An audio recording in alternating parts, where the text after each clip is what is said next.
Algunos castigos no comienzan con pruebas. Comienzan con un dedo señalando.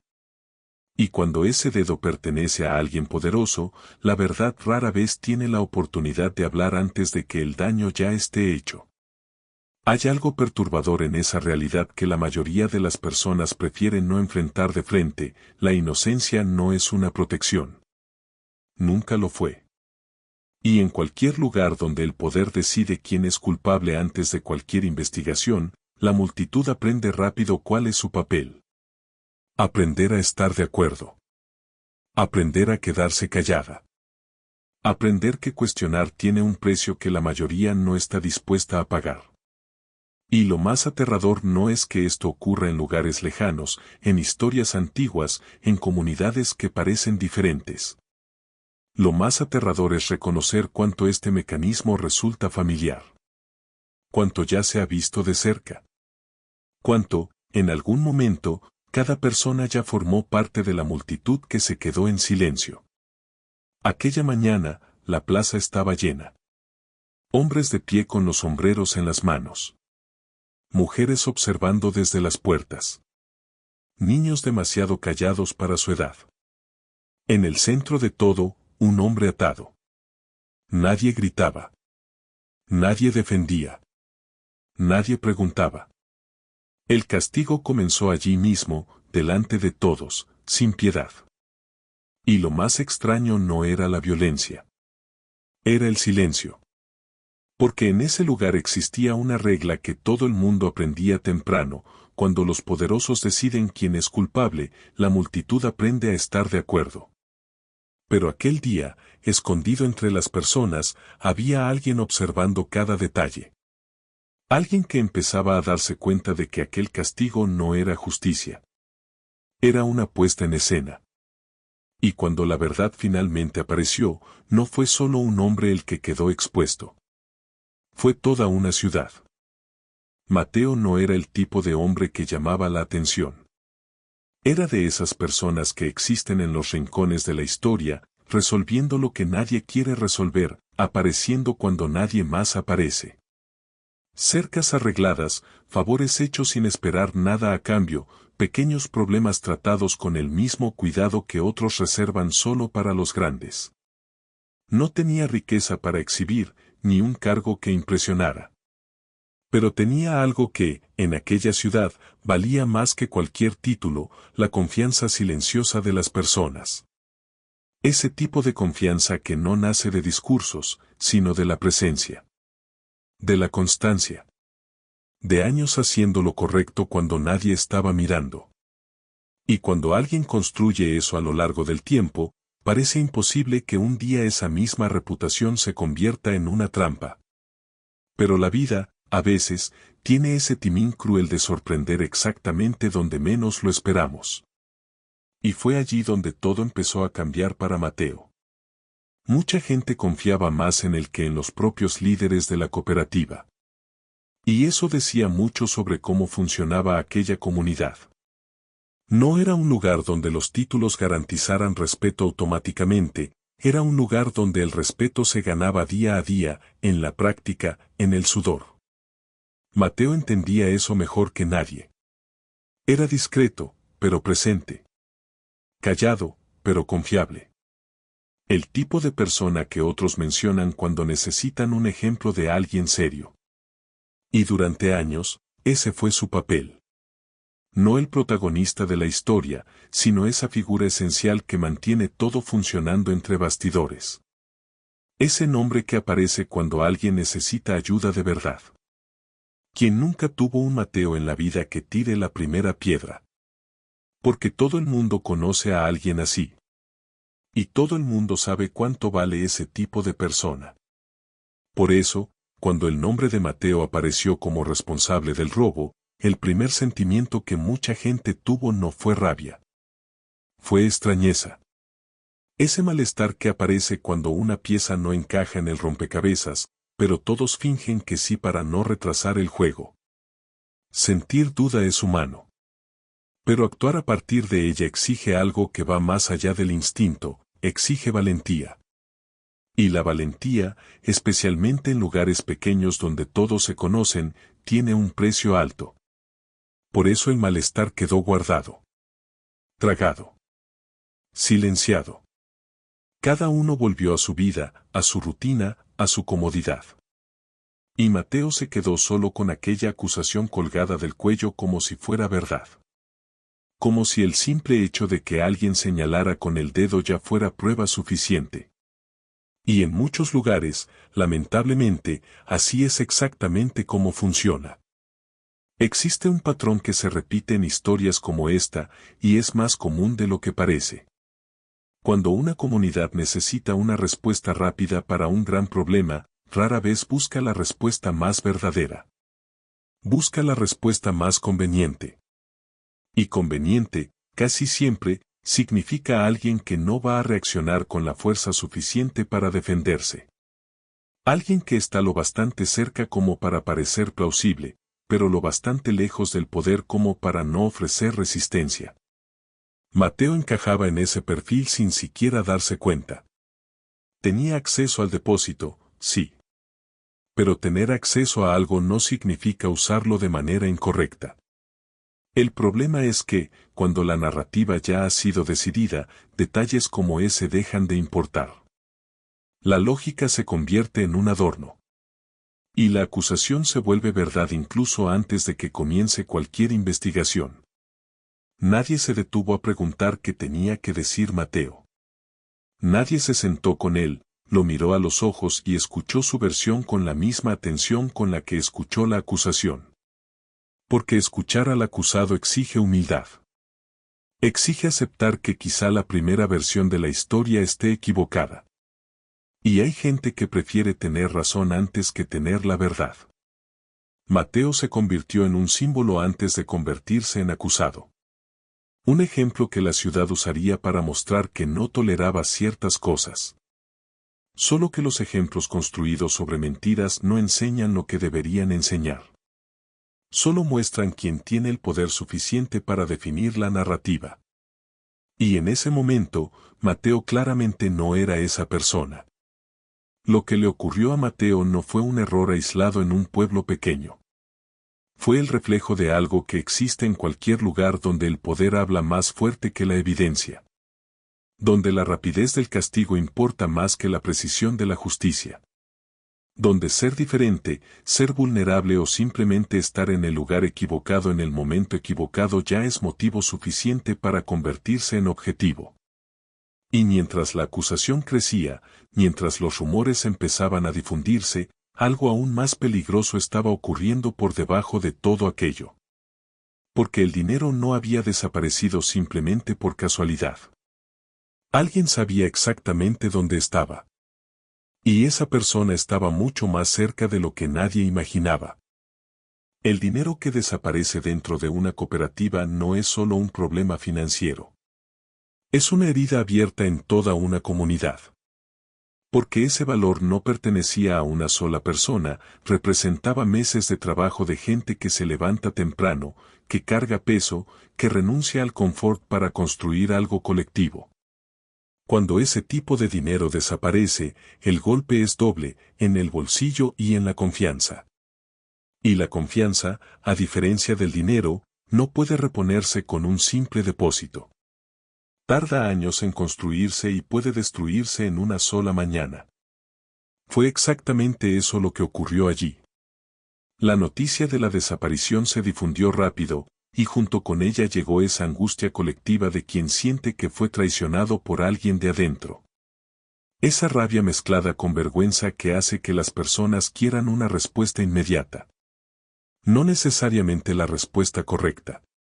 Solo una respuesta. Y fue en ese clima que el nombre de Mateo surgió. No porque hubiera pruebas sólidas. No porque alguien investigara con cuidado. Sino porque él tenía acceso al depósito, y eso, en ese momento de tensión, fue suficiente. Así de simple. Así de conveniente. Y demasiado rápido para ser verdad. Existe una lógica perversa que funciona en situaciones de crisis, cuando las personas están con miedo y con rabia al mismo tiempo. La necesidad de culpar a alguien se vuelve más fuerte que la necesidad de entender lo que realmente ocurrió.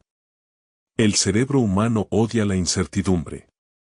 Prefiere una respuesta equivocada antes que ninguna respuesta.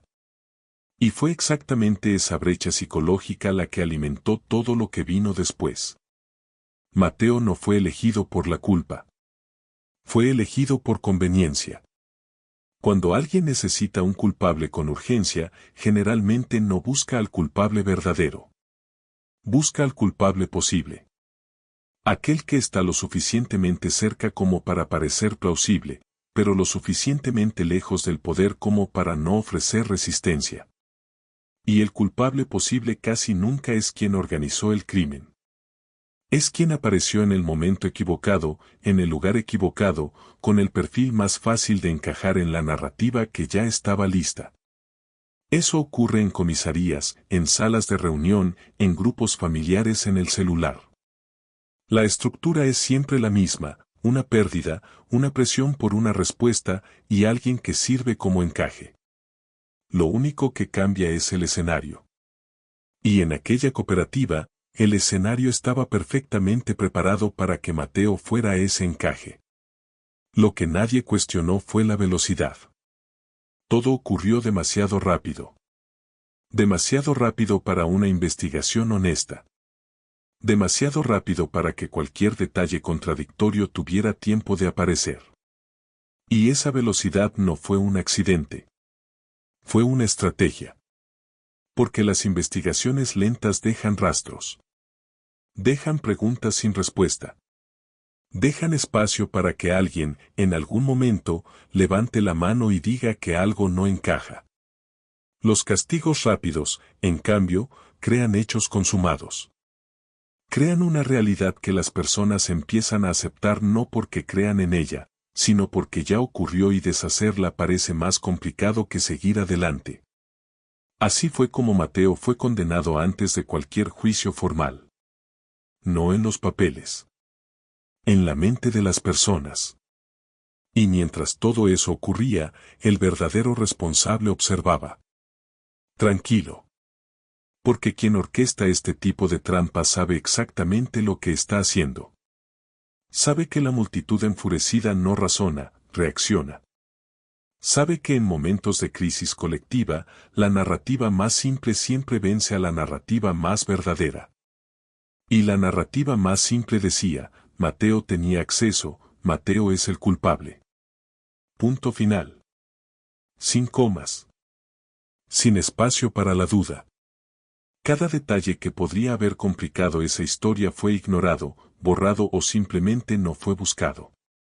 Porque buscar la verdad exige intención.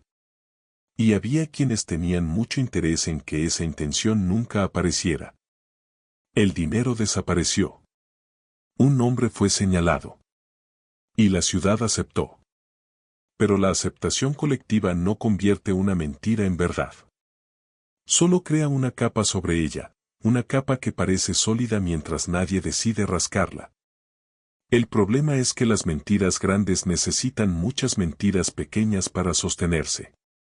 Y cada una de esas pequeñas mentiras deja marcas. Marcas en registros, en horarios, en historias que no coinciden cuando alguien se detiene a compararlas. Y en aquella ciudad había al menos una persona con la atención suficiente para notar esas marcas. Pero notar no es lo mismo que actuar. Y actuar, en ese contexto, iba a exigir mucho más que valentía.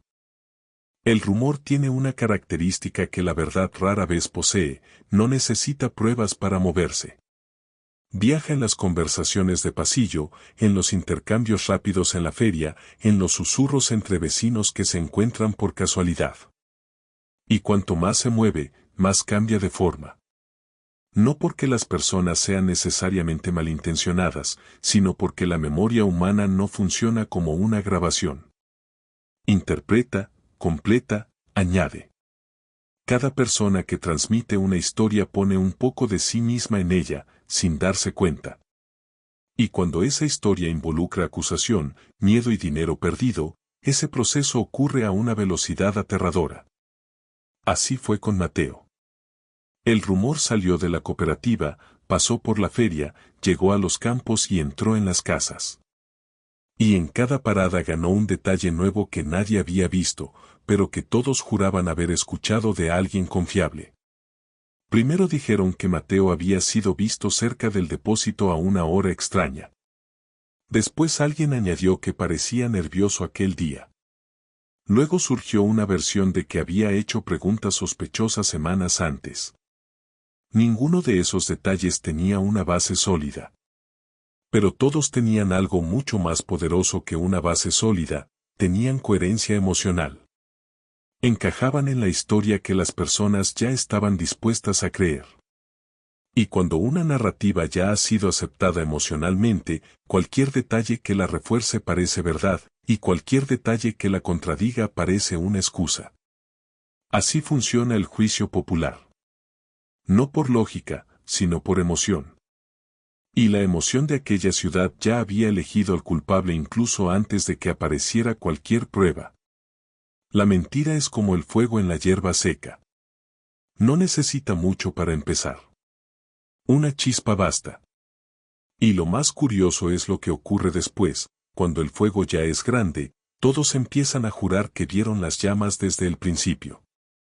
Las personas no mienten necesariamente por maldad en este proceso. Simplemente reconstruyen la memoria de acuerdo con lo que ahora parece más verdadero. Es un mecanismo automático, casi involuntario.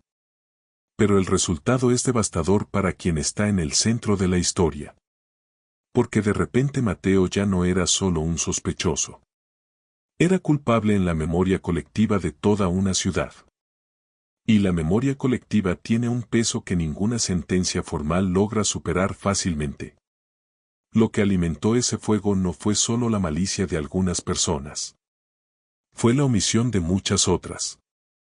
Cada vez que alguien escuchaba el rumor y no lo cuestionaba, éste crecía. Cada vez que alguien lo repetía sin verificar, ganaba fuerza. El silencio, en esos momentos, no es neutralidad. Es combustible. Y eso vale para cualquier entorno, ya sea en una ciudad pequeña, en un grupo de trabajo o en una red social. Cuando una narrativa falsa empieza a circular y las personas que saben algo diferente eligen quedarse calladas por miedo o por comodidad, están, sin darse cuenta, participando activamente en la mentira. No como autoras, sino como cómplices involuntarias. Y la complicidad involuntaria sigue siendo complicidad. Había quienes dudaban en silencio. Ese tipo de duda que aparece cuando la historia no encaja del todo, pero que la persona decide no expresar porque el ambiente no parece seguro para hacerlo. Cuestionar una narrativa ya aceptada por la mayoría exige un tipo específico de valentía, diferente de la valentía física. Es la valentía de ser el único en la sala que levanta la mano cuando todos están de acuerdo. Es la valentía de soportar la mirada de quienes interpretan la duda como una defensa del culpable. Pocos la tienen. Y los pocos que la tienen casi siempre enfrentan un alto costo social antes de cualquier reconocimiento. En aquella ciudad, ese costo estaba a punto de ser cobrado a alguien que todavía ni siquiera sabía que iba a pagarlo. La mentira creció. Tomó forma. Ganó detalles que nadie inventó a propósito, pero que tampoco nadie se preocupó por verificar. Y cuando llegó al punto en que toda la ciudad ya había aceptado esa versión como un hecho, dejó de ser un rumor y se convirtió en consenso. Y el consenso, especialmente en comunidades pequeñas, tiene fuerza de ley. No la ley escrita, sino esa ley no dicha que todos obedecen sin que nadie tenga que anunciarla. Mateo estaba preso en esa ley incluso antes de ser llevado a ningún lugar. Preso no por rejas, sino por palabras. Por versiones distorsionadas que viajaron demasiado rápido para que la verdad pudiera alcanzarlas. Y mientras la mentira ocupaba cada rincón de aquella ciudad, los líderes de la cooperativa ya habían tomado una decisión. Una decisión que no necesitaba investigación, porque, según ellos, la ciudad ya sabía lo suficiente. Los líderes de la cooperativa se reunieron. No tardaron mucho. No hubo un largo debate ni una revisión cuidadosa de los hechos. Había prisa. Y la prisa, en situaciones como esa, rara vez sirve a la justicia.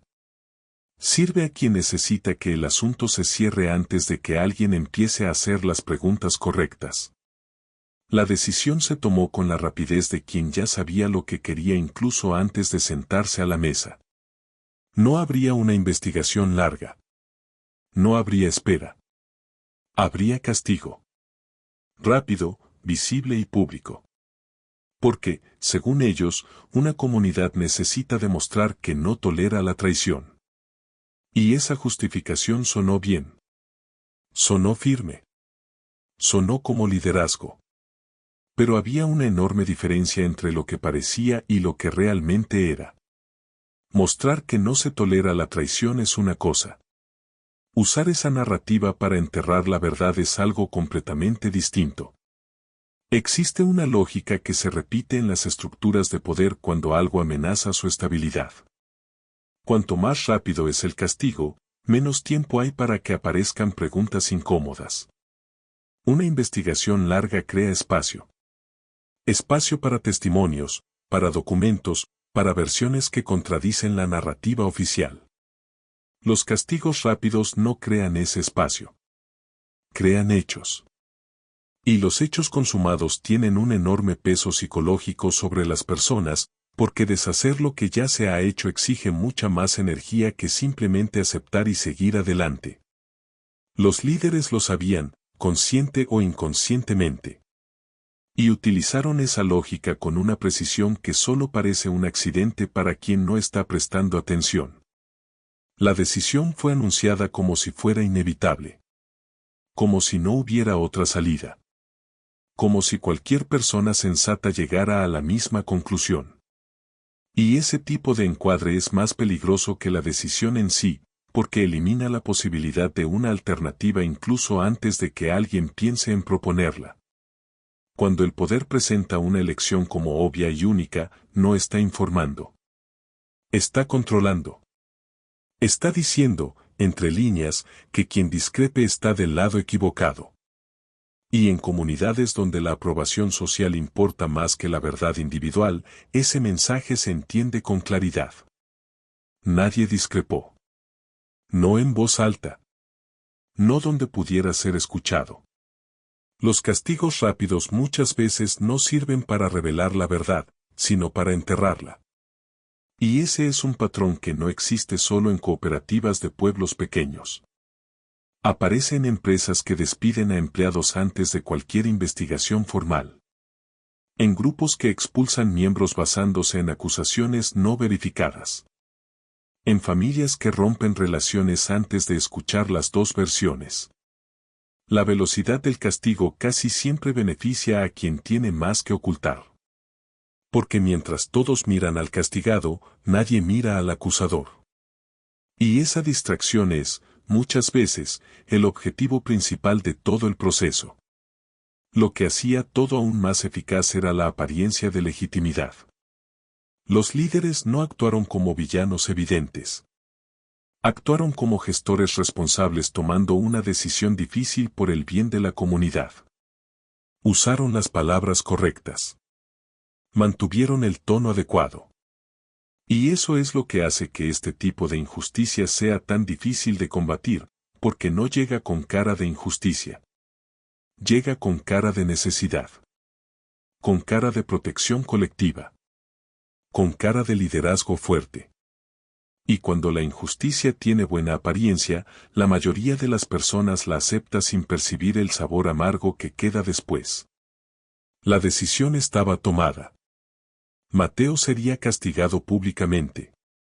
La ciudad sería convocada. Y aquel momento serviría, según los líderes, como ejemplo. Pero los ejemplos construidos sobre mentiras no enseñan lo que deberían enseñar. Solo muestran quién tiene el poder suficiente para definir qué es verdad en ese entorno. Y en aquella cooperativa, quedó muy claro quién tenía ese poder. Lo que todavía no estaba claro era cuánto tiempo ese poder lograría sostenerse. Porque había algo que los líderes no consideraron en la ecuación. Había una plaza. Había una multitud. Y había, perdida entre las personas, una observadora que aún no había decidido quedarse callada. Cuando Mateo fue llevado a la plaza, toda la ciudad parecía haber sido convocada por una fuerza invisible. No había cartel, no había anuncio formal, pero todos lo sabían. Porque en los lugares pequeños, la noticia de un castigo público viaja sola, de boca en boca, de ventana en ventana, hasta llegar a cada rincón. Y la gente fue. Hombres con los sombreros en las manos, mujeres en las puertas, niños demasiado callados para su edad. Cada uno con una expresión diferente en el rostro, pero todos en el mismo lugar, al mismo tiempo, por razones que ni siquiera todos podrían explicar con claridad. Algunos fueron por curiosidad. Otros por indignación. Otros simplemente porque ir era lo que todos estaban haciendo. Y ese último grupo era, con diferencia, el más grande. Porque la mayoría de las personas no actúa por convicción en momentos así. Actúa por imitación. Había indignación genuina en algunos rostros. Esas personas realmente creían que Mateo había robado, y su rabia era real, aunque estuviera basada en una mentira. Había curiosidad en otros, ese impulso humano de querer ver de cerca lo que está ocurriendo, incluso cuando lo que está ocurriendo es cruel. Pero lo que dominaba el ambiente, de forma silenciosa y casi imperceptible, era algo más peligroso que la rabia o la curiosidad. Era la conformidad. Ese estado en el que las personas no necesitan estar activamente de acuerdo con lo que está ocurriendo. Basta con no discrepar.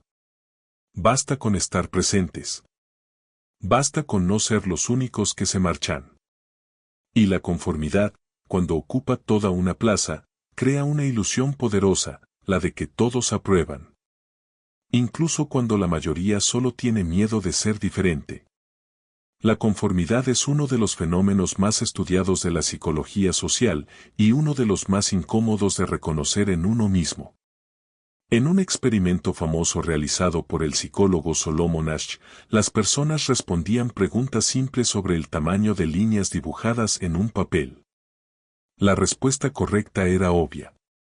Pero cuando los otros participantes del grupo, que eran cómplices del experimento, daban la respuesta equivocada en voz alta, una buena parte de las personas reales terminaba también de acuerdo con la respuesta incorrecta. No porque fueran tontas, sino porque el cerebro humano interpreta el consenso del grupo como una señal de seguridad. Y contrariar al grupo, incluso cuando el grupo está equivocado, activa una incomodidad que la mayoría prefiere evitar. En aquella plaza, ese mecanismo estaba funcionando a escala real. Nadie gritaba en defensa de Mateo. No porque todos creyeran en su culpa, sino porque gritar en defensa de alguien ya condenado por el consenso colectivo tiene un precio. Significa volverse sospechoso por asociación. Significa ser mirado con desconfianza. Significa salir de aquella plaza con un peso que no estaba allí cuando se llegó.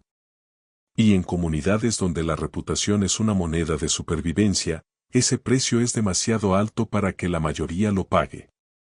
Por eso el silencio. Por eso las miradas bajas.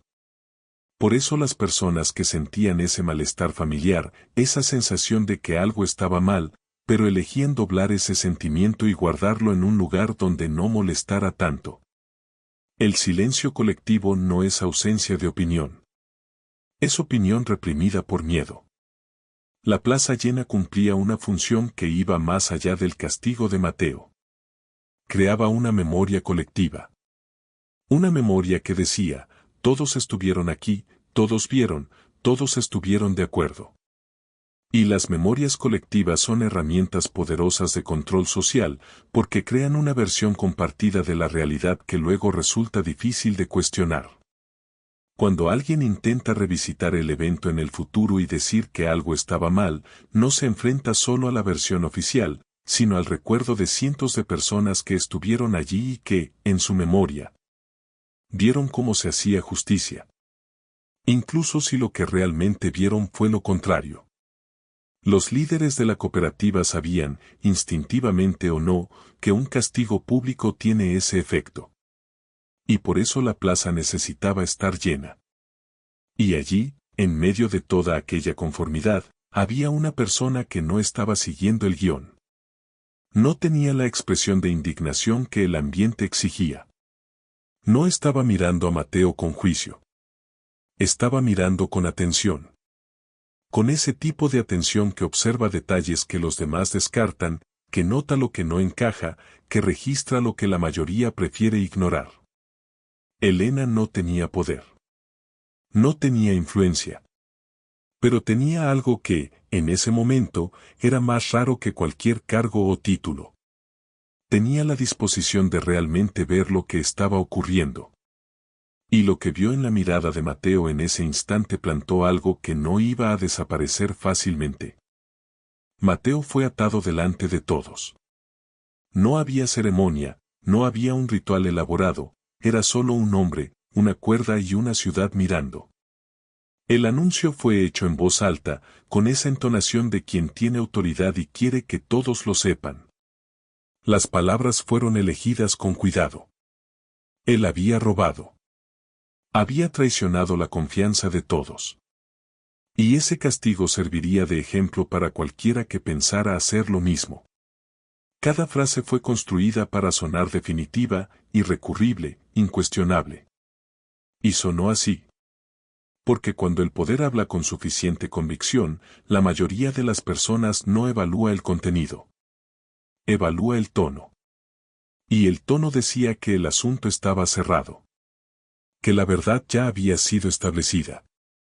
Que solo quedaba aceptar y seguir adelante. Pero la verdad ni siquiera estaba cerca de haber sido establecida.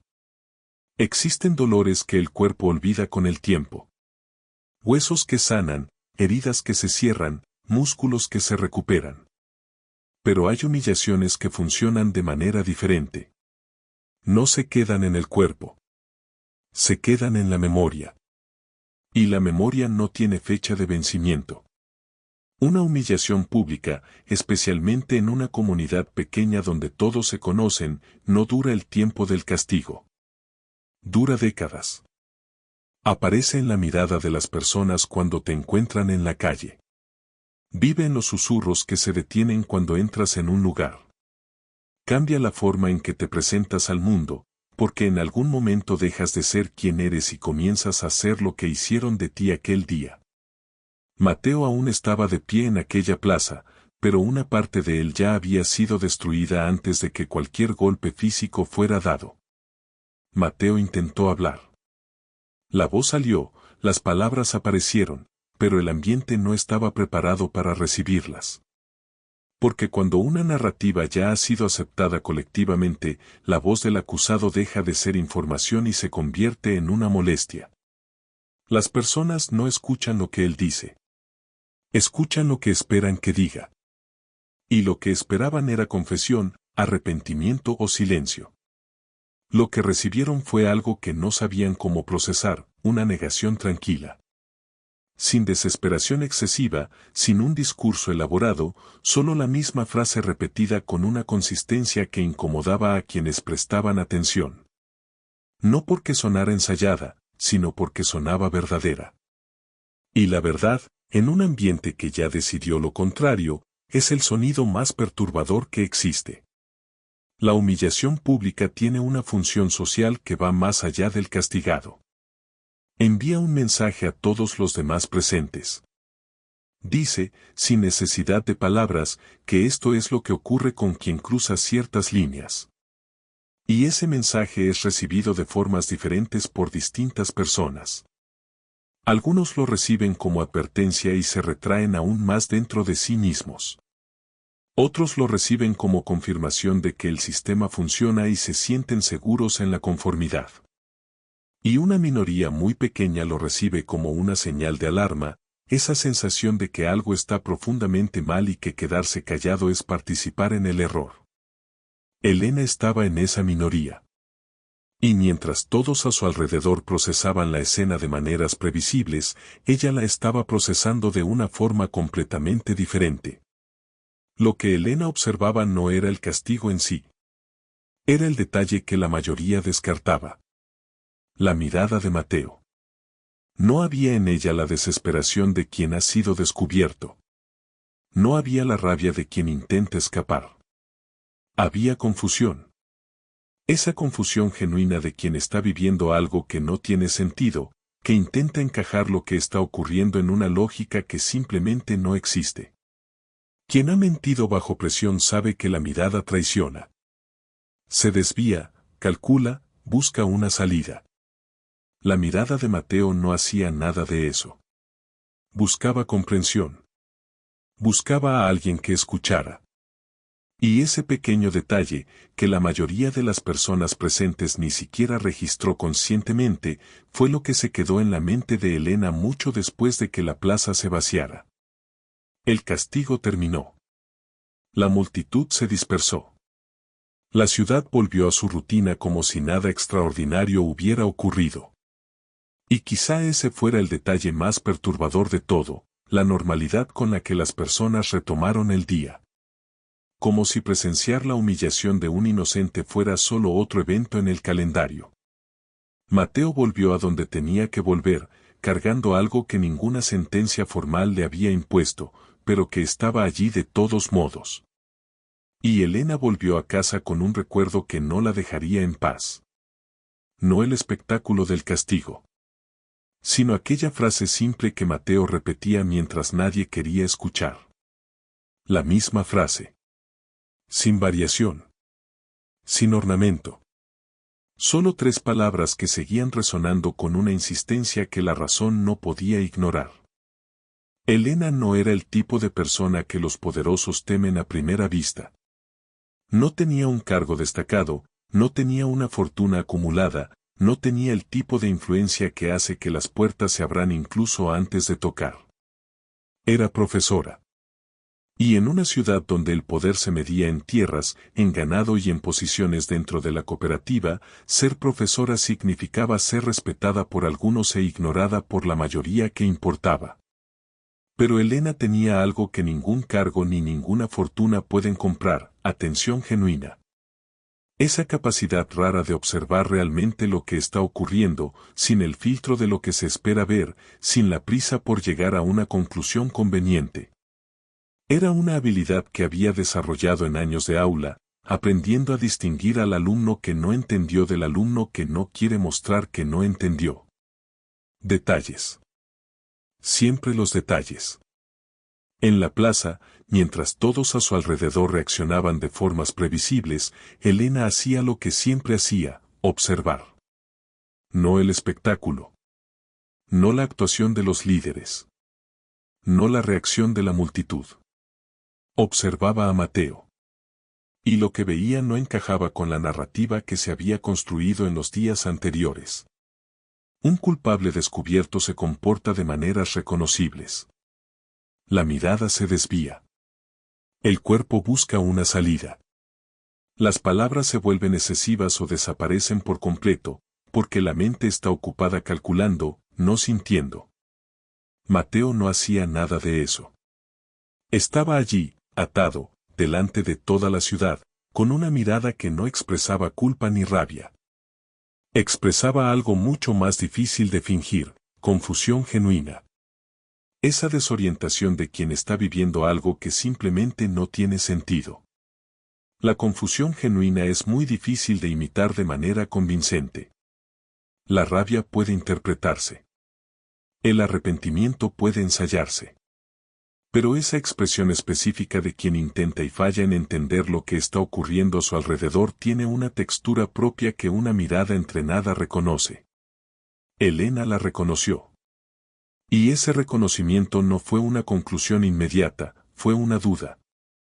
Ese tipo de duda pequeña que aparece cuando un detalle no encaja, que incomoda porque no tiene una respuesta fácil, y que la mayoría de las personas descarta porque mantener dudas abiertas es incómodo.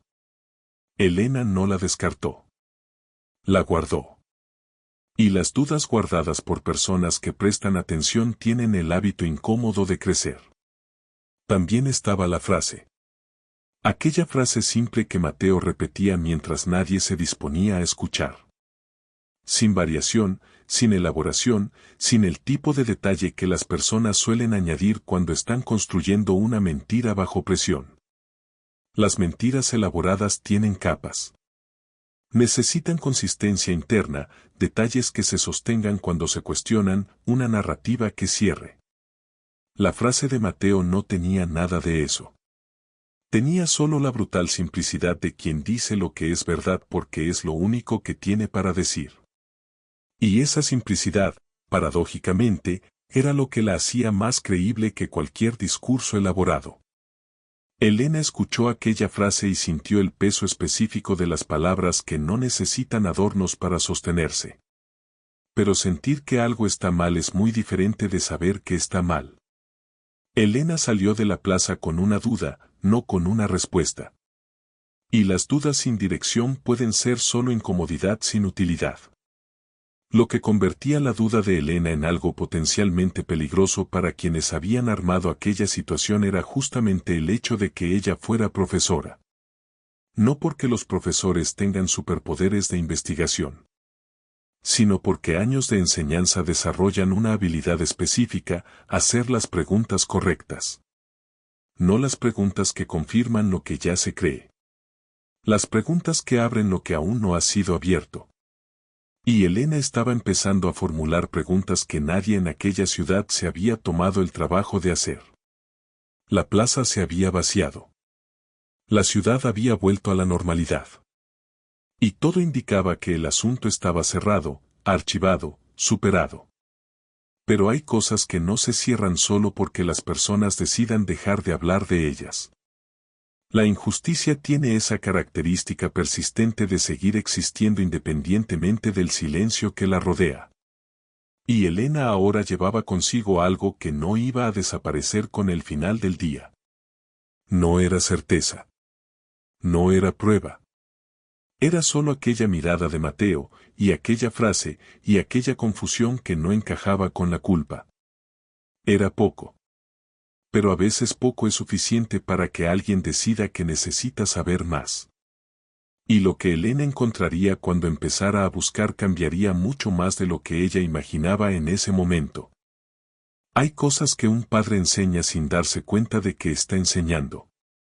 No en un aula, no con pizarra y tiza, sino en esas conversaciones que ocurren al final del día, cuando el cansancio baja la guardia y las palabras salen más verdaderas de lo habitual. El padre de Elena era de ese tipo. Un hombre sencillo, que nunca había ocupado ningún cargo importante, pero que llevaba consigo esa sabiduría práctica de quien ha observado la vida de cerca durante mucho tiempo. Y una de las cosas que decía, con la naturalidad de quien no cree estar diciendo nada especial, era que los culpables suelen huir de la verdad. No necesariamente del lugar. No necesariamente de las personas. Sino de la verdad. Desvían, complican, añaden. Los inocentes hacen lo contrario. Intentan explicar incluso cuando nadie quiere escuchar. Incluso cuando explicar no resuelve nada. Incluso cuando el público ya ha decidido el veredicto. Elena había crecido con esa idea guardada en algún lugar de la memoria, sin haber tenido nunca que usarla de forma práctica. Era uno de esos recuerdos que permanecen dormidos durante años hasta que la vida presenta una situación que los despierta de repente. Y eso fue exactamente lo que ocurrió en aquella plaza. Porque Mateo no estaba huyendo de la verdad. Estaba corriendo detrás de ella, intentando empujarla dentro de oídos que se negaban a abrirse. Repitiendo la misma frase con esa consistencia que solo existe en quien no necesita inventar una versión diferente porque solo tiene una versión disponible. Y cuando Elena conectó el comportamiento de Mateo con la simple sabiduría de su padre, algo encajó de una manera que antes no lo había hecho. La frase de Mateo era corta. Directa. Sin adornos. 3 palabras que repetía con una regularidad casi mecánica, no porque las hubiera ensayado, sino porque era todo lo que tenía. Yo no hice eso. sin explicaciones elaboradas sobre dónde estaba, sin lista de testigos, sin una teoría alternativa sobre quién podría haberlo hecho.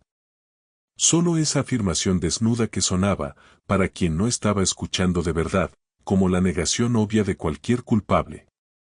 Pero para Elena sonaba diferente. Porque las mentiras necesitan estructura. Necesitan detalles que se sostengan cuando se tiran de ellos. Y la frase de Mateo no tenía ninguna estructura. Tenía solo verdad. Y la verdad, cuando es así de simple, tiene una textura que la mentira no puede reproducir con fidelidad. Existe una gran diferencia entre alguien que dice no lo hice porque está negando y alguien que dice no lo hice porque está afirmando. La primera negación es defensiva, viene acompañada de tensión, de una mirada que calcula, de un cuerpo que se prepara para la siguiente pregunta.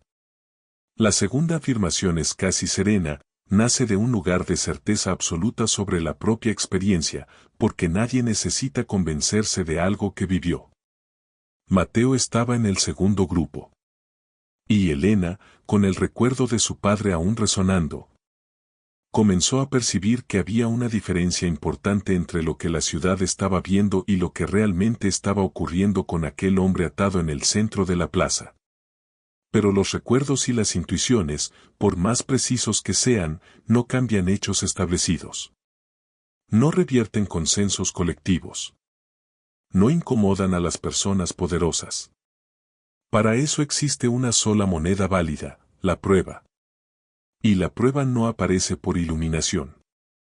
Aparece cuando alguien decide buscarla activamente, cuando alguien abre cajones que fueron cerrados con intención, cuando alguien hace preguntas en lugares donde las respuestas fueron escondidas. Elena lo sabía. También sabía que buscar esas respuestas en un entorno donde el poder ya había decretado la versión oficial no sería un camino tranquilo. Sería, en el mejor de los casos, incómodo. En el peor, peligroso. Y aún así, algo dentro de Elena no dejaba que el asunto descansara. Ese recuerdo de su padre, esa frase de Mateo, esa mirada que no encajaba con la culpa. Todo eso seguía girando con una insistencia que el tiempo no resolvía. Porque la conciencia rara vez permanece en silencio por mucho tiempo cuando sabe que algo está mal. Encuentra formas de hacerse escuchar. A través del insomnio, de pensamientos que regresan sin ser llamados, de una incomodidad que no tiene nombre pero sí peso. Elena estaba empezando a sentir ese peso. Y ese peso la estaba empujando en una dirección que todavía daba miedo, pero que ya no era posible ignorar por completo. Los registros de la cooperativa existían. Y había una pregunta que necesitaba respuesta, ¿qué dirían para quien supiera dónde mirar? Los registros no mienten. Las personas sí. Las personas alteran, omiten, reescriben. Pero cuando lo hacen, dejan marcas. Pequeñas inconsistencias que pasan desapercibidas para quien mira rápido, pero que saltan a la vista de quien observa con intención. Elena comenzó a revisar los registros de la cooperativa sin saber exactamente qué estaba buscando. Solo sabía que algo no cuadraba, y que la única forma de descubrir qué era consistía en ir a los datos en bruto, a esas anotaciones secas y sin emoción que registran horarios, entradas, salidas y movimientos. El tipo de información que nadie falsifica con el suficiente cuidado porque nadie imagina que alguien se tomará el trabajo de verificarla. Y fue exactamente en esa suposición donde se cometió el error. Alguien había sido descuidado. O demasiado confiado. Y la confianza excesiva deja rastros. Los primeros detalles que llamaron la atención de Elena fueron pequeños. Horarios que no coincidían. Una entrada registrada en un momento en que Mateo había sido visto en otro lugar por personas que Elena conocía y en las que confiaba. Una salida anotada en una hora que entraba en conflicto con otra información en los mismos registros. De manera aislada, cada uno de esos detalles podría explicarse como un error administrativo, un descuido, una imprecisión. Pero cuando empezaron a acumularse, cuando Elena los puso uno al lado del otro y observó el conjunto, la explicación del error accidental dejó de tener sentido. Los errores aleatorios no tienen dirección. Estos sí la tenían. Todos apuntaban al mismo lugar. Todos servían a la misma narrativa. Y las narrativas que necesitan tantos errores aleatorios en la misma dirección, por lo general, no son accidentales. Cuando una mentira es demasiado grande, necesita muchas mentiras pequeñas para sostenerse. Es como construir una pared con ladrillos defectuosos. Cada ladrillo por separado parece aceptable, pero cuando la pared crece, aparecen las grietas. Y cada grieta pequeña es una entrada para quien está buscando. Elena estaba encontrando esas entradas. No de forma espectacular, no con esa claridad cinematográfica de una revelación repentina, sino de la manera en que suelen ocurrir los descubrimientos reales, lentamente, con dudas, con avances y retrocesos. Con momentos en los que todo parece tener sentido seguidos de momentos en los que nada parece claro. Era un proceso incómodo. Pero era un proceso real. También había algo en los registros que iba más allá de los horarios. Algunos documentos presentaban alteraciones que, para un ojo distraído, parecían correcciones normales. El tipo de tachadura que ocurre cuando alguien comete un error al escribir y lo corrige. Pero Elena había pasado años corrigiendo cuadernos de alumnos y sabía distinguir una corrección de una sustitución. Las correcciones tienen una lógica específica. Las sustituciones tienen otra. Y lo que ella veía en algunos puntos críticos de los registros era sustitución. No de palabras sin importancia. De números. De fechas. De información que, en el contexto original, probablemente decía algo muy distinto de lo que decía ahora. Alguien había reescrito partes de ese documento. Y lo había hecho con suficiente prisa como para dejar marcas visibles para quien supiera qué buscar. El problema con descubrimientos de este tipo es que rara vez llegan completos. Elena no tenía toda la historia. Tenía fragmentos. Piezas sueltas que sugerían un patrón, pero que aún no formaban una imagen lo bastante clara como para presentarla con seguridad. Y presentar una acusación sin una base sólida, especialmente contra alguien poderoso, era el tipo de movimiento que podría destruirlo todo antes de que la verdad tuviera oportunidad de aparecer. Elena lo sabía. Sabía que necesitaba más. Sabía que los fragmentos que tenía eran prometedores, pero que una promesa no es una prueba.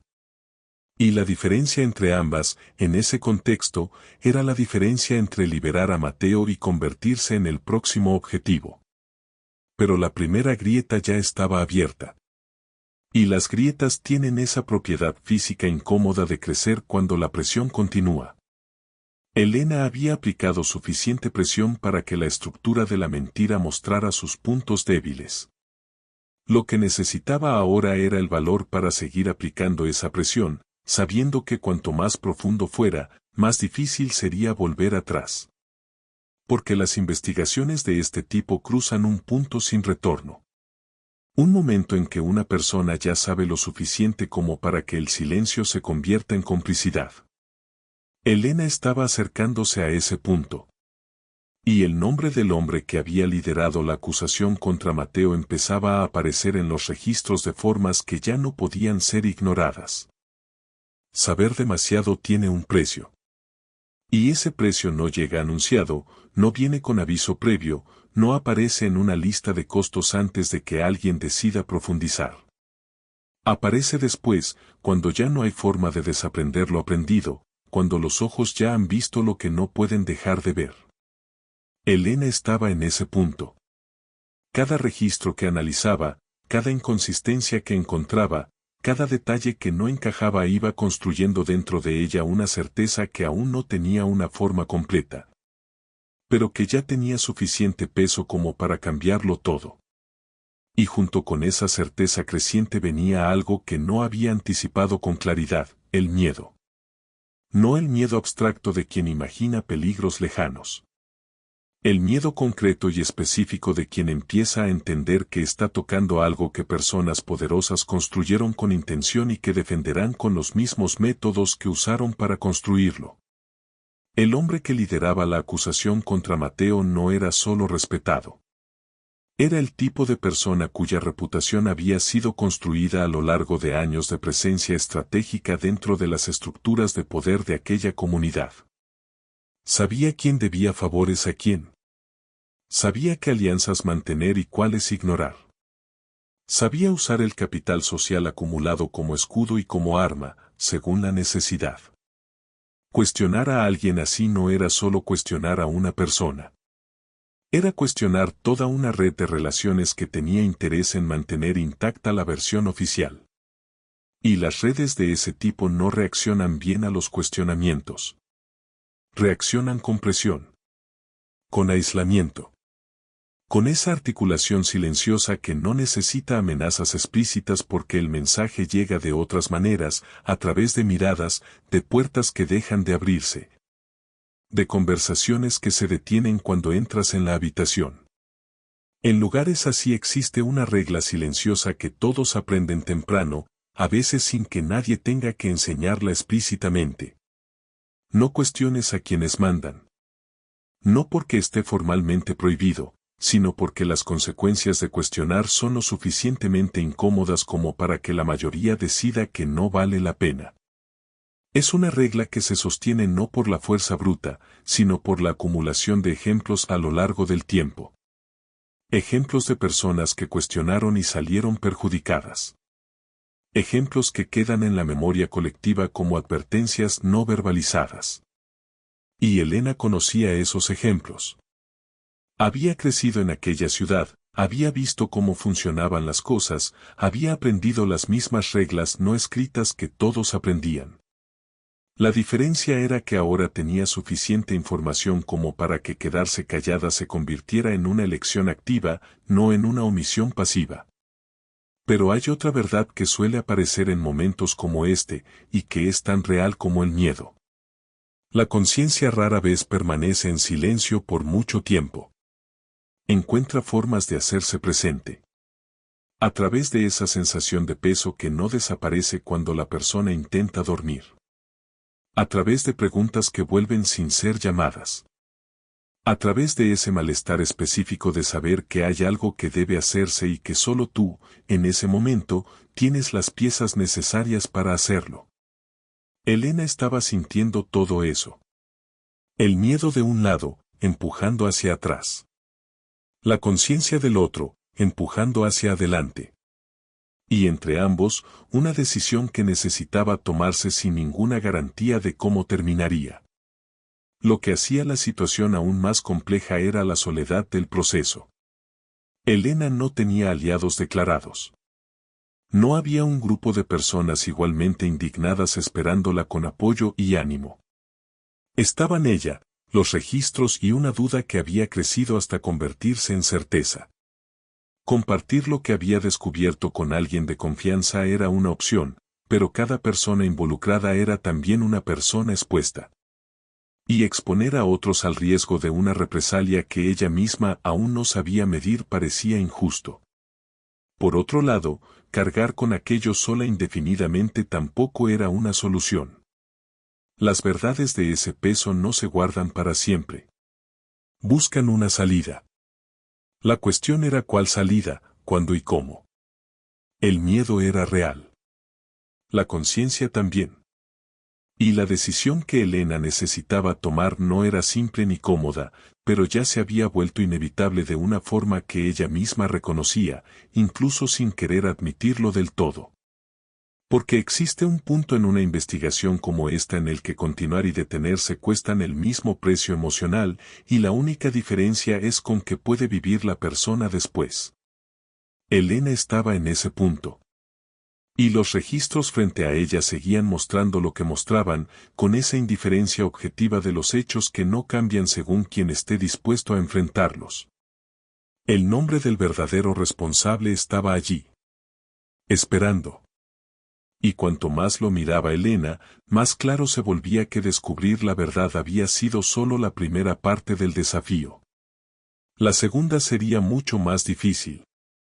Hay un momento en una investigación en que la duda deja de ser duda y se convierte en certeza. No es un momento ruidoso. No llega acompañado de música dramática ni de una revelación repentina que ilumina todo de una vez. Llega despacio, casi sin aviso, cuando las piezas que estaban sueltas finalmente encajan con una precisión que ya no deja espacio para interpretaciones alternativas.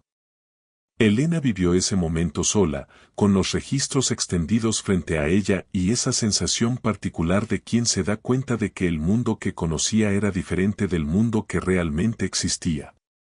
El dinero no había desaparecido por casualidad. No había sido robado por un hombre sencillo que arreglaba cercas y ayudaba a los vecinos. Había sido desviado. Deliberadamente. Cuidadosamente. Por alguien que conocía cada detalle del funcionamiento de la cooperativa porque era precisamente esa persona quien la controlaba. El responsable era el mismo hombre que había liderado la acusación contra Mateo. El mismo que había convocado el castigo público. El mismo que había hablado en voz alta sobre traición y sobre la necesidad de dar un ejemplo a la ciudad. Cada pieza del rompecabezas que Elena había reunido apuntaba en la misma dirección, sin ambigüedad, sin espacio para la coincidencia. Los horarios alterados en los registros tenían sentido ahora. Las inconsistencias que parecían errores administrativos tenían sentido. La rapidez con la que la acusación se había formado alrededor de Mateo tenía sentido. Todo había sido construido. No improvisado, no oportunista, sino planeado con la frialdad de quien sabía exactamente lo que estaba haciendo y confiaba en que nadie tendría la suficiente atención para desmontarlo. Mateo había sido el objetivo perfecto por razones que ahora resultaban brutalmente claras. Tenía acceso al depósito, lo que hacía plausible su culpa. No tenía poder ni influencia suficientes para reaccionar con fuerza. Era querido por la comunidad, lo que hacía que su supuesta traición resultara más impactante y, por lo tanto, más fácil de aceptar sin cuestionamientos.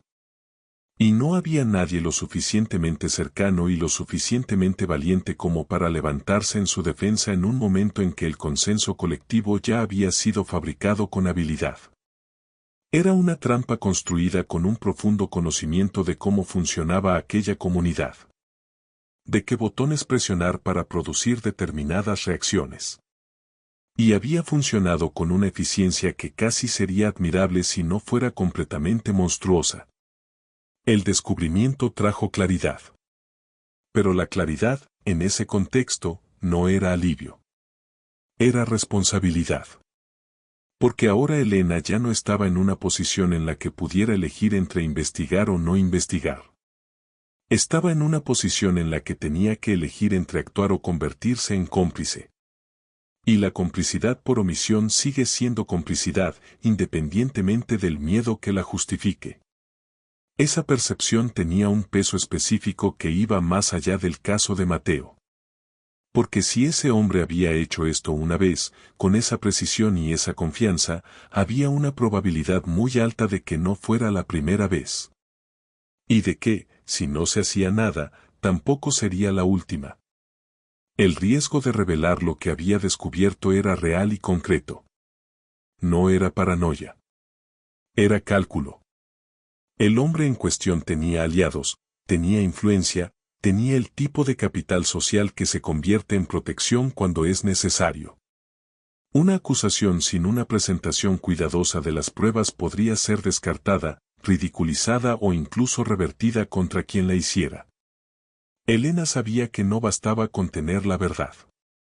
Era necesario presentarla de una forma que no pudiera ser ignorada, distorsionada o destruida antes de llegar a las personas adecuadas. Y eso exigía planificación. Exigía paciencia. Exigía la misma frialdad que el adversario había usado para construir la mentira, ahora utilizada para desmontarla. Pero había algo que el responsable no había calculado en su ecuación cuidadosamente diseñada. Había contado con el silencio que siempre había funcionado antes. Había contado con el miedo que mantenía a las personas en línea. Había contado con la conformidad que hacía que la multitud estuviera de acuerdo sin cuestionar. No había contado con Elena. Con esa atención particular que ella llevaba consigo. Con ese recuerdo de su padre que despertó en el momento exacto.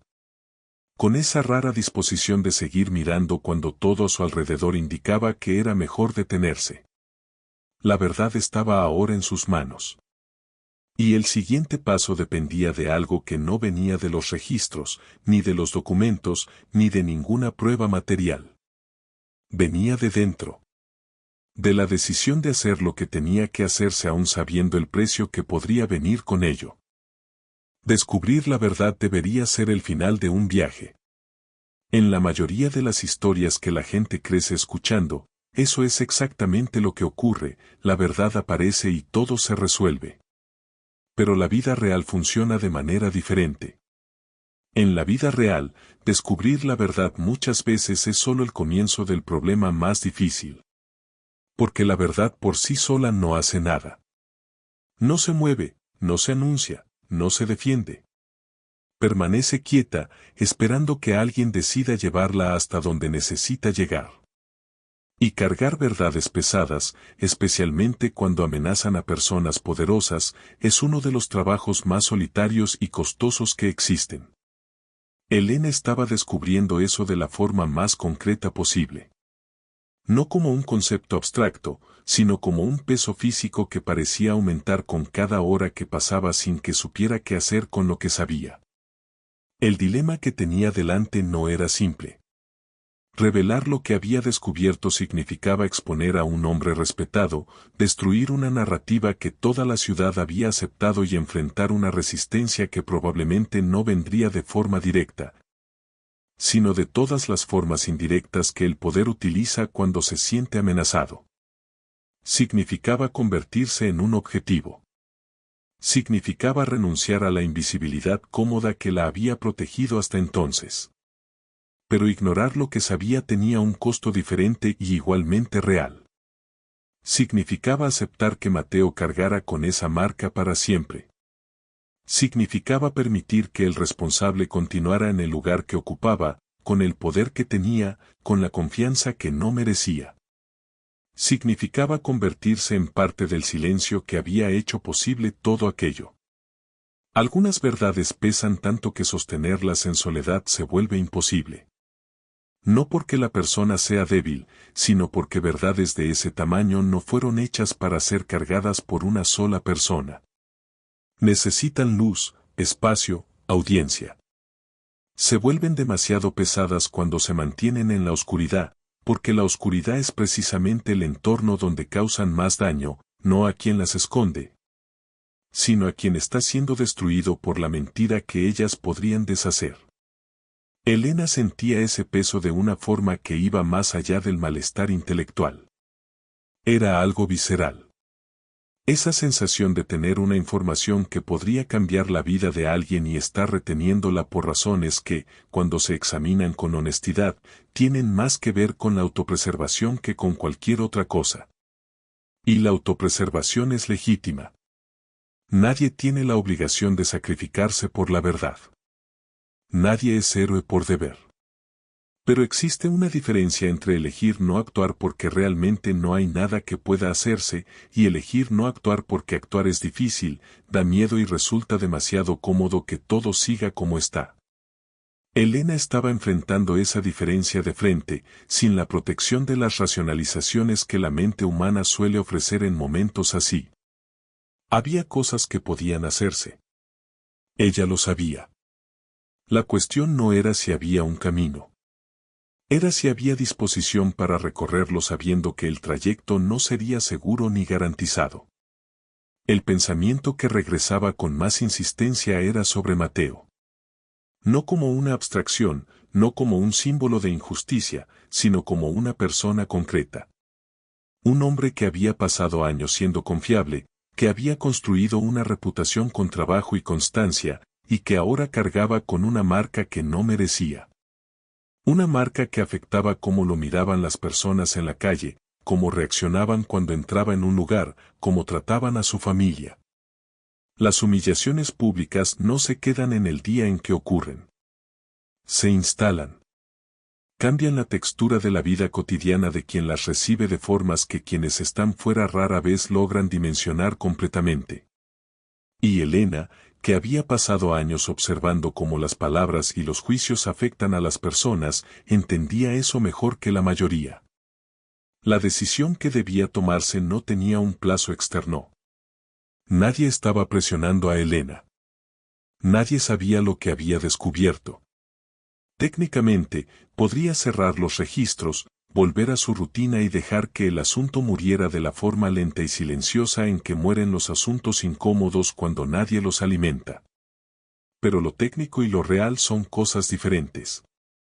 Y en la realidad de Elena, esa opción ya había dejado de existir en el momento en que permitió que la duda creciera hasta convertirse en certeza.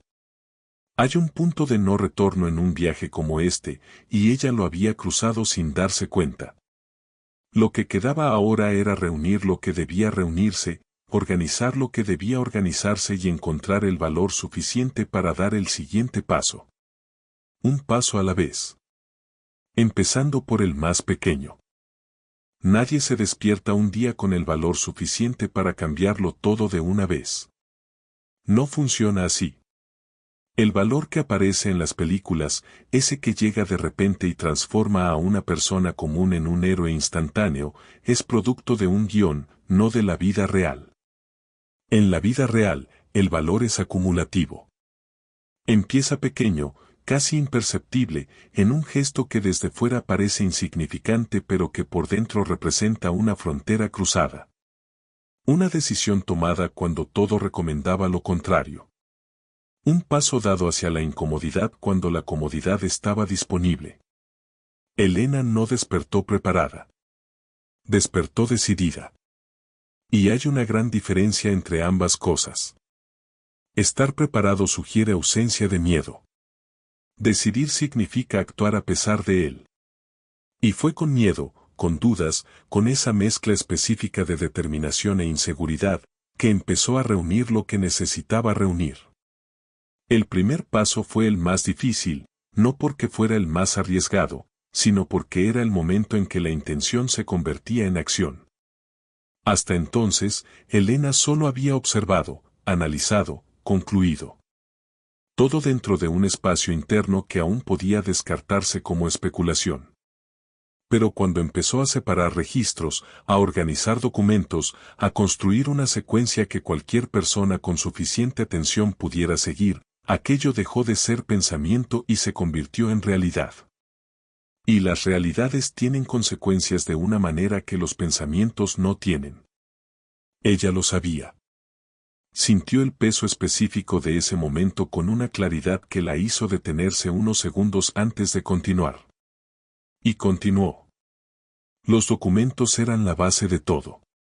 No acusaciones, no interpretaciones, no teorías sobre la intención. Hechos registrados. Horarios que no coincidían.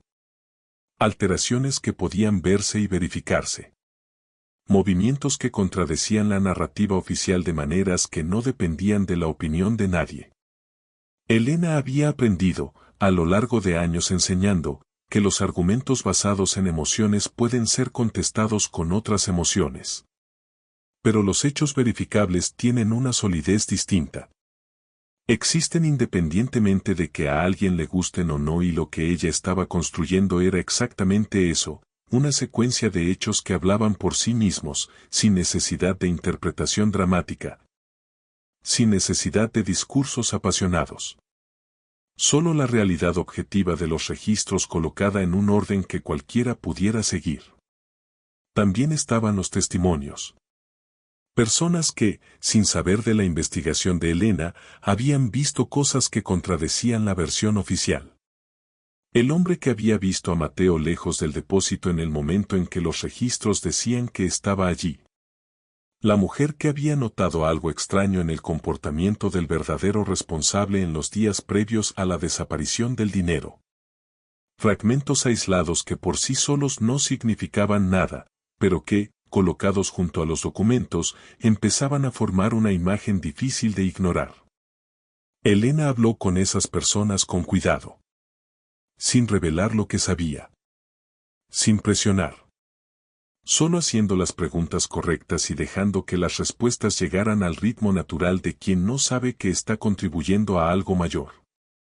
Nada de aquello era espectacular. Era meticuloso. Era lento. Era el tipo de trabajo que no produce historias emocionantes en medio del proceso, sino solo al final.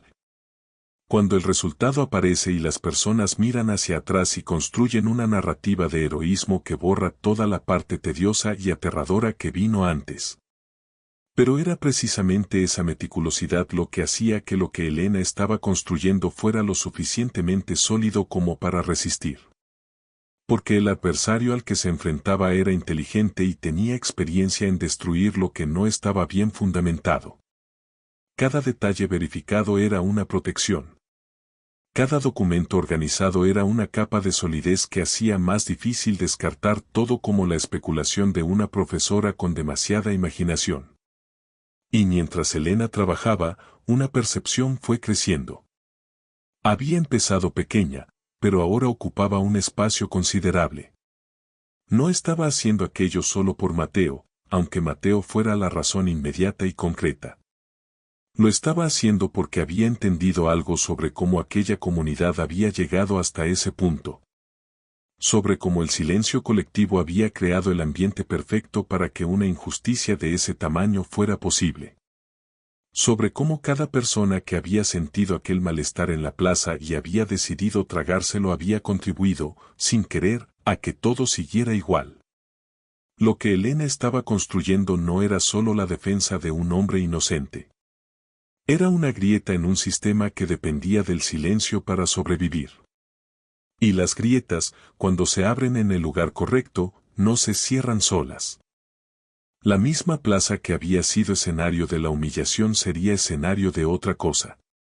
Había una simetría en esa elección que Elena no había planeado de forma poética, pero que tenía sentido práctico, si la mentira había sido anunciada allí, delante de todos.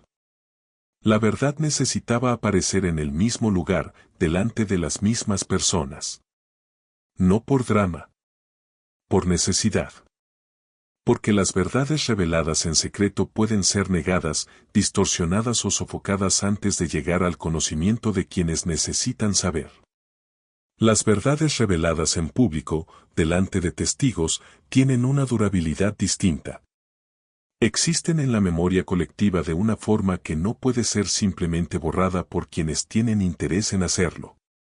Elena había entendido eso. Y había esperado el momento en que la ciudad volviera a reunirse, con esa misma atención colectiva que había sido usada contra Mateo, para usarla ahora a favor de la verdad. Cuando Elena se colocó en el centro de la plaza, el ambiente no era de expectativa dramática. La gente no sabía exactamente lo que estaba a punto de ocurrir. Había curiosidad, había ese murmullo bajo de quienes perciben que algo diferente está pasando, pero no había la tensión de un enfrentamiento anunciado. Y quizá eso era exactamente lo que Elena necesitaba. No una arena de batalla donde los bandos ya estuvieran definidos y posicionados, sino un espacio abierto donde la información pudiera llegar antes de que las defensas se levantaran. Comenzó a hablar sin gritos, sin acusaciones exageradas, sin el tipo de discurso apasionado que las personas asocian con confrontaciones públicas. Habló como quien presenta hechos. Con la misma voz tranquila que usaba cuando explicaba algo difícil a una clase de alumnos que aún no lo había entendido. Los documentos fueron mostrados. Los horarios fueron leídos en voz alta. Las inconsistencias fueron señaladas una por una, con esa paciencia metódica de quien había construido esa secuencia precisamente para que cualquier persona dispuesta a prestar atención pudiera seguirla. No había interpretación emocional, no había apelación a la simpatía por Mateo, no había ataque personal contra el responsable. Había solo la realidad objetiva de los registros colocada en un orden que hablaba por sí mismo. Y fue precisamente esa ausencia de dramatismo lo que hizo que el momento fuera más impactante que cualquier discurso inflamado. Porque las personas están acostumbradas a filtrar la emoción. No están acostumbradas a filtrar hechos presentados con tanta claridad. El silencio que se formó mientras Elena presentaba las pruebas era diferente del silencio que había dominado la plaza el día del castigo de Mateo. Aquel era el silencio de la conformidad, del miedo, de la decisión colectiva de no cuestionar. Este era el silencio de quienes estaban procesando algo que contradecía lo que creían. Era el silencio del encaje, ese momento específico en que una nueva información se instala y empieza a reorganizar todo lo que antes estaba dispuesto de otra manera. Las personas estaban escuchando de verdad. No porque Elena fuera poderosa o porque hubiera una amenaza involucrada, sino porque lo que presentaba era verificable, concreto e imposible de descartar con la misma facilidad con que se descartan los rumores. El hombre que había liderado la acusación contra Mateo estaba presente. Y su presencia, que en otro contexto habría sido intimidante, en ese momento funcionaba de otra forma. Porque cada documento que Elena mostraba era una pieza que encajaba de una manera que él no podía contradecir sin contradecirse a sí mismo.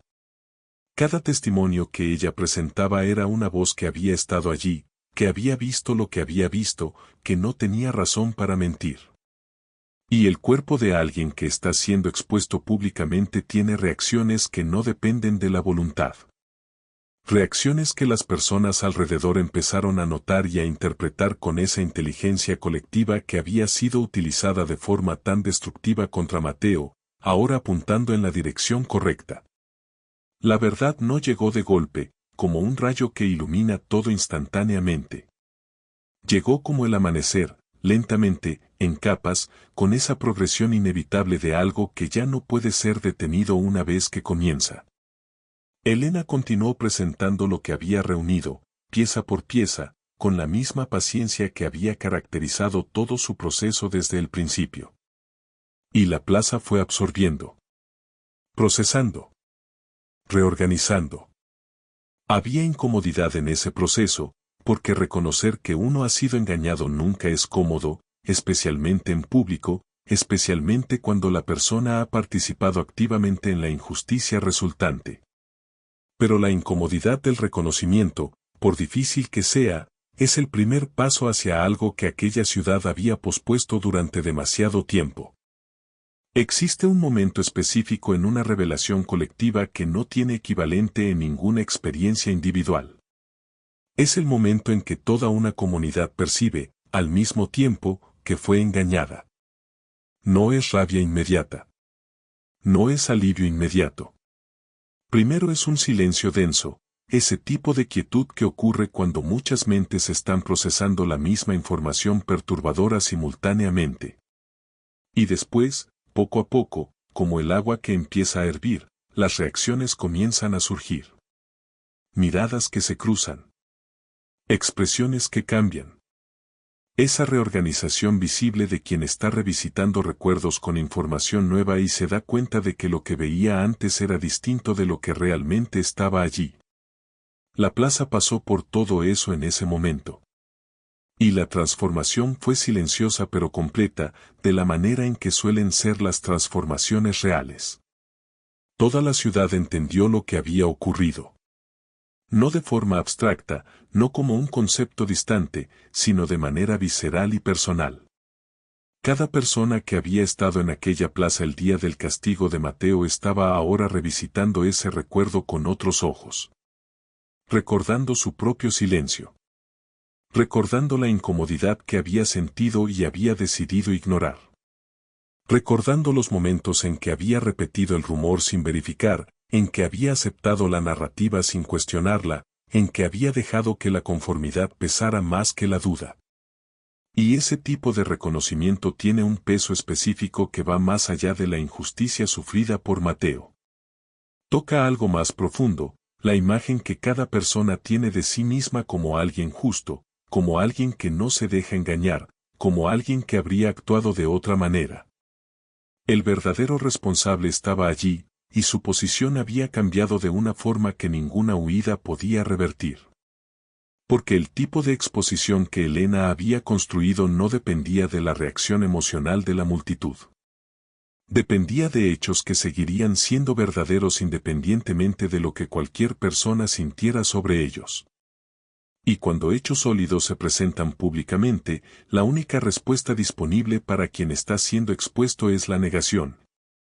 Y una negación sin contrapruebas en un espacio lleno de evidencias tiene una apariencia muy específica que todo el mundo reconoce instintivamente. La credibilidad que había tardado años en construirse empezó a derrumbarse en ese momento con una velocidad exactamente proporcional a la solidez de las pruebas presentadas. La verdad camina despacio. Pero cuando llega, nadie puede empujarla de vuelta a la sombra. Esa es una de las características más importantes de la verdad bien documentada, no necesita un defensor permanente.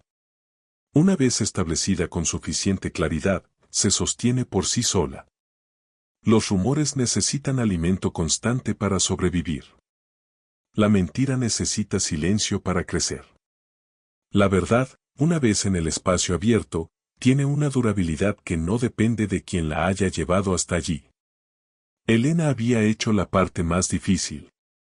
Había reunido, organizado y presentado. Lo que estaba ocurriendo ahora era el proceso natural de una realidad siendo absorbida por una comunidad que había sido mantenida alejada de ella durante demasiado tiempo. Mateo estaba presente. Y observar su rostro en ese momento era observar algo raro, la expresión de alguien que está viendo cómo la realidad se corrige en tiempo real. No había euforia excesiva, no había triunfo dramático. Había algo más parecido a un alivio profundo mezclado con esa tristeza particular de quien pasó por algo que nunca debería haber ocurrido y sabe que, incluso con la verdad restablecida, el tiempo perdido y el dolor vivido no tienen devolución. Porque la justicia restaurativa es mejor que ninguna justicia, pero no borra lo que se hizo. No deshace la humillación pública. No devuelve los días vividos cargando con una marca que no merecía. Lo que sí hace es darle a la persona la posibilidad de seguir adelante sin el peso de una mentira instalada sobre ella. Lo que cambió en aquella plaza ese día fue más grande que la liberación de un hombre o la exposición de otro. Lo que cambió fue algo en la estructura invisible de aquella comunidad. Esa regla silenciosa que decía que no se debía cuestionar a quien manda había sido rota de una manera que no podía simplemente restaurarse. Porque ahora existía un ejemplo diferente en la memoria colectiva. Un ejemplo de que cuestionar es posible. De que las pruebas reunidas con paciencia tienen más fuerza que las narrativas construidas con poder. De que el silencio que protege las injusticias no es inevitable, es una elección, y las elecciones pueden ser diferentes. Aquella plaza había visto dos historias. La primera, sobre lo que ocurre cuando una comunidad elige la conformidad. La segunda, sobre lo que ocurre cuando al menos una persona elige algo distinto. Mateo fue liberado. El hombre que había manipulado todo perdió poder, reputación y respeto. Pero el mayor cambio no ocurrió en él. Ocurrió en la ciudad. Porque ese día todos aprendieron algo difícil de aceptar, las injusticias rara vez ocurren solas. Necesitan tres cosas: mentira, poder y silencio. Y en aquella plaza, durante algunos minutos, las tres existieron juntas. Hasta que alguien decidió romper el silencio. No con gritos, no con fuerza, no con poder. Con atención. Con paciencia. Con la disposición de hacer lo que la mayoría había elegido no hacer. Y eso cambia todo. Porque si una sola persona con suficiente atención fue capaz de desmontar una mentira construida por alguien poderoso, ¿qué dice eso sobre el silencio de todos los demás? ¿Qué dice eso sobre cada momento en que alguien sintió ese malestar familiar de que algo estaba mal y decidió tragárselo? Ahora viene la pregunta que realmente importa. ¿Cuántas veces se ha sentido ese malestar y se ha ignorado? ¿Cuántas veces se ha visto una injusticia ocurriendo y el silencio ha parecido más seguro que la verdad? ¿Cuántas veces se ha formado parte de la multitud que estuvo de acuerdo sin cuestionar, no por maldad, sino por miedo a ser diferente? Estas preguntas no son cómodas, pero son necesarias.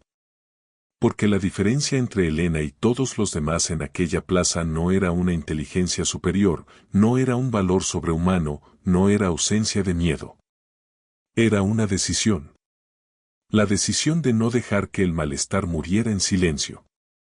La decisión de hacer la siguiente pregunta cuando todo recomendaba detenerse. La decisión de actuar incluso sin garantía de resultado. Y esa decisión está disponible para cualquier persona. En cualquier momento. En cualquier plaza. El conocimiento que se compartió aquí no se encuentra en cualquier lugar. Sobre cómo crecen las mentiras. Sobre cómo el poder fabrica consenso. Sobre cómo el silencio colectivo se convierte en complicidad involuntaria. Sobre cómo el valor comienza pequeño y se construye paso a paso. Sobre cómo la verdad, cuando está bien documentada y presentada con claridad, tiene una durabilidad que ninguna mentira puede superar. Todo esto se vio ocurriendo en una plaza, en una pequeña ciudad, a través de personas comunes enfrentando situaciones que no son tan diferentes de las que aparecen en la vida cotidiana de cualquiera. La cuestión ahora es qué hacer con este conocimiento. Guardarlo es una opción. Aplicarlo es otra. Y aplicar comienza con algo simple, prestar atención. A lo que no encaja.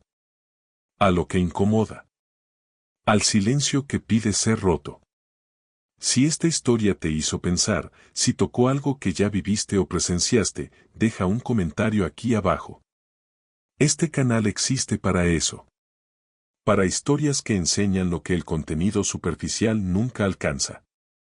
Suscríbete ahora y activa las notificaciones para no perderte lo que viene después. Porque historias como esta rara vez terminan solo con justicia. A veces revelan algo aún más profundo sobre las personas. Y eso es exactamente lo que ocurre en el próximo video del canal. La historia de una mujer que todos consideraban débil, invisible, sin valor. Pero que escondía una fuerza que nadie imaginaba. Una historia que comienza con desprecio, pero termina cambiando el destino de todos a su alrededor. Si esta historia te hizo pensar en cómo las personas pueden ser juzgadas sin que nadie conozca la verdad, entonces el próximo video necesita ser visto ahora. Ella parecía débil, sin valor y sola, pero esa era solo una parte de la historia. Haz clic en el video ahora. Porque a veces la persona que todo el mundo subestima es justamente la que va a cambiar toda la historia.